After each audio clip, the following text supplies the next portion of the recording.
शिमोगा के रागीगुड्डे में मिलाद के जुलूस के मौके पर पत्थर मारे जाने के मामले को लेकर जहां मुख्तलिफ शक व शुबहात का सिलसिला जारी है, वहीं इस मामले के आधे घंटे के गुजरने के बाद मुकामी लोगों ने रोहन नामी नौजवान और इसके साथियों की तरफ से पथराव किए जाने की बात की तस्दीक की थी। उसी दिन रात 8 बजे पुलिस ने रोहन और इसके 6 साथियों को एक ही घर से गिरफ्तार किया था, जिसकी वीडियो इनकलाब न्यूज़ के पास मौजूद है।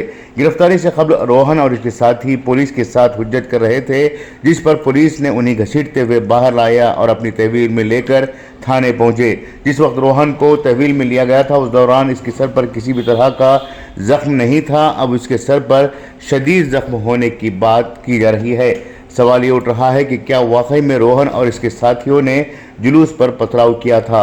इस ताल्लुक से एक वीडियो ये भी दस्तयाब है जिसमें रोहन की लाठी पकड़े हुए देखा जा सकता है। इन तमाम बातों के दरमियान शांति नगर में मामले को बिगड़ने की 2 अहम वजूहात हैं, जिसमें पहली वजह यह है कि औरतों और मर्दों ने पत्थर मारने वाले रोहन और इसके साथियों को अवाम के हवाले करने का मुतालबा किया था, तो पुलिस के साथ सख्त बहस व मुबाहिसा किया गया, जिस पर पुलिस बरहम हुई थी।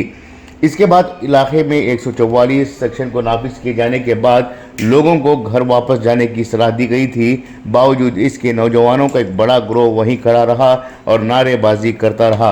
पुलिस की तरफ से बार बार समझाने के बाद ये लोग मौके पर से नहीं हटे, जिसकी वजह से पुलिस ने लाठीचार्ज की और इसके बाद ही मामला बिगड़ने लगे थे। ब्यूरो रिपोर्ट, इनकलाब न्यूज़, शिमोगा।